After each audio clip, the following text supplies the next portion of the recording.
तहरीक इंसाफ को रिक्वेस्ट किया था, क्योंकि बहुत सी कन्फ्यूजन है, बहुत सी रूमर्स हैं जो कि मार्केट में फैली हुई हैं, तो हम चाहते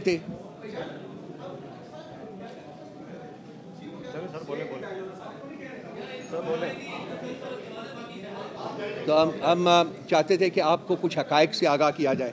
इसीलिए बैरिस्टर गौहर साहब को आज हमने स्पेशली रिक्वेस्ट की थी कि आप लोगों से बात करें। तो I pass it on to him sir. Over to you sir. Thank you. बिस्मिल्लाहिर्रहमानिर्रहीम। सबसे पहले आप सब लोगों का बहुत शुक्रिया। ये हम सब की कौमी ज़िम्मेदारी है कि बहैसियत एक पाकिस्तानी के स्पेशली इलेक्शन के दौरान जब भी हम सोचते हैं तो मुल्क के बेस्ट इंटरेस्ट को मद्देनज़र रखते हुए जो भी कदम उठाते हैं हमें उठाने चाहिए और करने चाहिए। आज के दिन हम कुछ ऐसे वाक़यात है और फैक्ट्स एंड फिगर्स है जो हम समझते हैं कि आपके साथ हम उसको शेयर कर लें और उसके मुताबिक आपकी मेमोरी रिफ़्रेश करवा लें। आपको मालूम है कि जब से रिजीम चेंज हुआ है एक कंस्पेरेसी हैश की गई थी जिसमें एक इलेक्टेड हुकूमत ख़त्म हो गई थी। उसके बाद जिस तरीके से लंदन प्लान को एग्जीक्यूट किया गया है और एक मोस्ट पॉपुलर पार्टी को आज उस मुकाम तक पहुंचाया गया है कि उस पार्टी के साथ अपना निशान नहीं है, और दूसरी तरफ वो लोग जो ला को मतलूब थे, सर्टिफाइड मनी लॉन्डर थे, वो कन्विक्टेड और एब्सकॉन्डर थे, वो अदालतों को मतलूब थे और उन पे करप्शन और मनी लॉन्ड्रिंग के इंडाइट होने वाले थे, वो कुछ क्लियर भी हो गए और इक़्तिदार में चले भी गए। आपके सामने ये हमें कि आलमोस्ट 1 साल हो गया है, हमने 2 असम्बलियाँ डिज़ाल्व करवाई थी। आईनी और क़ानूनी तौर पर यही हमारा राइट था और इस असम्बली को रिस्टोर करने के लिए कोई किसी अदालत नहीं गया था। एवर सिंस हम रिक्वेस्ट करते रहे कि free fair and transparent election हो इस मुल्क में, यही आईनी तकाज़ा है और यही इस मुल्क का मुकद्दर है।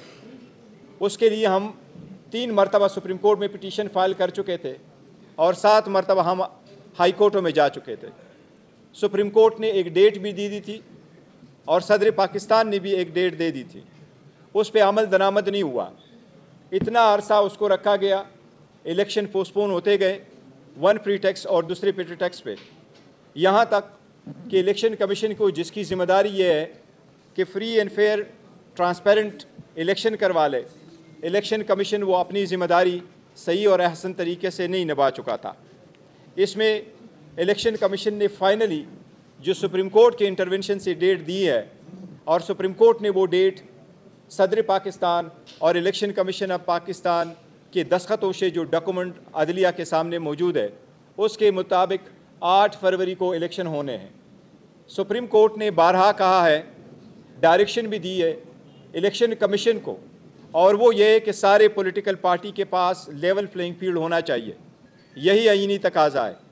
लेकिन आपने देखा है कि जब इलेक्शन का प्रोसेस चल रहा था, इस इंटायर प्रोसेस में एक ही पॉलिटिकल पार्टी है जो पीटीआई है, जिसको आइसोलेट किया गया है, इसको डिस्क्रिमिनेट किया गया है, इसके साथ गैर आईनी गैर कानूनी सलूक रवा रखा गया है। एक तरफ पार्टी के साथ, दूसरी तरफ इसकी लीडरशिप और पॉलिटिकल वर्कर सपोर्टर के साथ, और इसके प्रपोजर और सेकेंडर के साथ। सबसे पहले मैं आपको ये बताता हूँ कि जो बेट इस वक्त आपने लेने की कोशिश की है, हमें फिर भी उम्मीद है सुप्रीम कोर्ट इंशाल्लाह इंटरवीन करेगी, लेकिन इसके इम्प्लिकेशंस आप देख ले 2 चीज़ों के।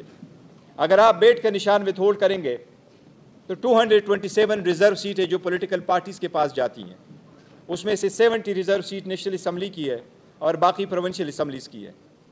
उसमें से अगर आप किसी पॉलिटिकल पार्टी को निकालेंगे तो इनका बहुत बड़ा रोल होता है चीफ मिनिस्टर, प्राइम मिनिस्टर के इलेक्शन में, प्रेसिडेंट के इलेक्शन में, स्पीकर, डिप्टी स्पीकर के इलेक्शन में। और अगर आप एक पॉलिटिकल पार्टी से उसका सिंबल लेते हैं और आप इलेक्शन को सब इंडिपेंडेंट कैंडिडेटों के तौर पे आप लड़ाते हैं तो आप करप्शन की बुनियाद रखते हैं।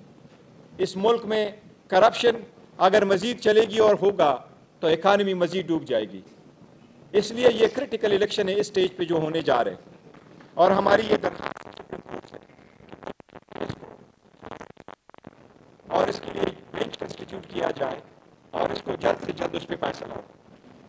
सुप्रीम कोर्ट के अहकामात के मुताबिक इलेक्शन होने थे। इलेक्शन में हमारा एक पहला पॉइंट ये था जिसके लिए हम अप्रैल में भी गए थे हाई कोर्ट کہ جتنے بھی آروز ہیں آپ ان کو عدلیہ سے لے لیں بجائے اس کے کہ آروز حکومت کے نمائندگان ہوں.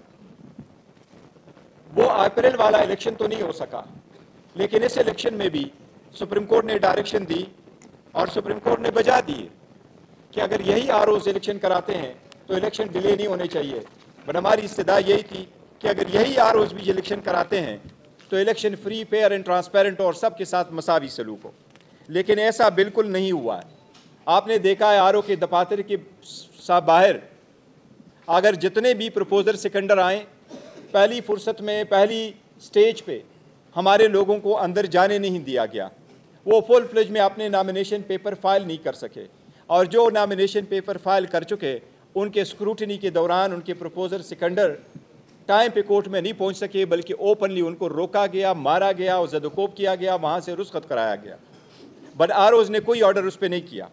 اس کے سلسلے میں ہمارا یہ ایک درخواست ہم کرتے رہے الیکشن کمیشن کو. سپریم کورٹ کے سامنے بھی ہم نے اس کا ایک اپلیکیشن گزاری ہے کنٹمپٹ کی، کہ سپریم کورٹ نے جو آرڈر دے دیا تھا، اور سپریم کورٹ کا یہ کہنا تھا کہ سب کو لیول پلینگ فیلڈ ملنی چاہیے، جو نہیں ہو سکی اس پہ اقدامات ہونے چاہیے. اب اس میں سپریم کورٹ نے رپورٹ منگوائی ہے، پر ہم امید کرتے ہیں انشاءاللہ تعالیٰ کہ اس پہ کوئی نہ کوئی سپریم کورٹ آرڈر کرے گی اور انصاف فراہم کرے گی. جتنے بھی کیئر ٹیکر سیٹ اپ آپ کے سامنے آیا ہے، پہلی تو یہ caretaker setup caretaker نہیں رہا ہے، یہ تو غیر آئینی غیر قانونی ہے. لیکن کیئر ٹیکر سیٹ اپ جس کی انٹائر پہلی ذمہ داری یہی ہے کہ وہ free and fair and transparent election کرائے، وہ ایک پارٹی بن چکی ہے. انہوں نے اپنے 22 کلیام شو کیا ہے، اور وہ یہی ہے کہ اگر ایک worker supporter proposer seconder P T I کا جاتا ہے، سو مچ سو آپ نے دیکھا ہے کہ ایک وکیل صاحب اگر جاتے ہیں کسی اور پارٹی کا اور وہ اس کے نامینیشن فارم کو لے کے جاتا ہے تو آپ نے دیکھا ہے اس کو ویلکم کیا جاتا ہے. لیکن اگر وہی وکیل پھر پی ٹی آئی کے نامینیشن فارم کو لے کے جاتا ہے تو پھر اس کو روکا بھی جاتا ہے، اریسٹ بھی کیا جاتا ہے. اسی طریقے سے آپ ڈیموکریسی کا ہیلپ نہیں کر رہے، اسی طریقے سے ڈیموکریسی فلورش نہیں کرے گی، اسی طریقے سے مضبوط پارلیمان وجود میں نہیں آ سکے گا. اگر آپ ایک 70 سے 80% پاپولر پولیٹیکل پارٹی کو انٹائر پروسیس سے نکالیں گے اور اس پارٹی کو آپ ڈیزولوشن کی طرف لے کے جائیں گے اور ان کے لوگوں کو آپ ڈس انفرنچائز کریں گے، تو یہ پارلیمان کے خلاف ہے، یہ آئین کے خلاف ہے، اور یہ ڈیموکریسی کا قتل ہوگا. ایسا ہرگز نہیں ہونا چاہیے. میں صرف آپ کو ایک چیز بتاتا ہوں، ابھی آپ کا میموری بڑی ریفریش ہوگی جس طریقے سے لوگوں کو روکا گیا، لیکن صرف آپ کے سامنے اگر آپ کی اجازت ہو تو بہت سارے سینکڑوں وقوعے ہوئے ہیں، ملک کے ہر کونے میں ہوئے ہیں. لیکن ہم آپ کو کچھ ویڈیو پلے کروا رہے ہیں، آپ صرف پہلا والا ویڈیو دیکھیں کہ لوگوں کو کیسے روکا گیا، ان کو جانے سے روکا گیا، کسی طریقے سے ان کے کاغذات چھینے گئے، اور کس طریقے سے ہم سمجھتے ہیں یہ صرف ایسا نہیں ہے کہ آپ کہیں ان سے کاغذ لیے گئے، یہ جو پروسیس ہو رہا ہے یہ اللیگلٹی ہے اس پروسیس کی کہ آپ نے اس انٹائر پروسیس کو روکا ہے. یہ آپ صرف یہ ویڈیو پہلے دیکھیں کہ لوگوں کو نامینیشن فارم فائل کرنے سے روکا جائے. اس کے باوجود الحمدللہ پی ٹی آئی کے ورکر سپورٹرز اور کینڈیڈیٹس اور اسپائرنٹس جو تھے انہوں نے سب سے زیادہ نامینیشن پیپر فائل کر لیے. یہ ہمارے انڈر 19 کرکٹ ٹیم سے بھی گھبرائے ہوئے ہیں. لیکن جب اسکروٹنی کا وقت آیا تو جب ہم نے وومن کے لیے اور ریزرو سیٹس کے لیے جو دا موسٹ امپورٹنٹ ہے ان کے لیے ریزرو سیٹیں اس لیے رکھی گئی ہیں کیونکہ یہ سوسائٹی کا وہ سیگمنٹ ہے تاکہ یہ ان ریپرزینٹڈ نہ ہو. پی ٹی آئی کی کسی بھی کینڈیڈیٹ کی اسکروٹنی جو ریزرو سیٹ ہے وہ آج تک نہیں ہو گئی ہے. اگر آپ اسکروٹنی کا پروسیس کمپلیٹ کر بھی لیتے تو کیا فرق پڑتا، الیکشن تو ابھی ہونے ہیں. لیکن آپ نے اتنا بھی گوارا نہیں کیا کہ وہ ریزرو سیٹ پہ بھی، اور وہ بھی اس سیگمنٹ کے سوسائٹی کے اس سیگمنٹ سے جو فریجل ہے، جس کے لیے قانون سازی کی گئی ہے کہ اس کی ریپرزنٹیشن ہونی چاہیے، آپ نے اس کو بھی روکا. آپ صرف یہ دیکھ لیں، ایک اور ویڈیو آپ کو ہم پلے کرتے ہیں. اس ویڈیو میں آپ دیکھیں کہ کس طریقے سے لوگوں سے کاغذات چھینے گئے ہیں اور ان کی جو اسکروٹنی کے وقت ان کے ساتھ ہے. تو یہ اسکروٹنی والے واقعات سیکنڈ ویڈیو ایک مرتبہ کے لیے آپ دیکھ لیں.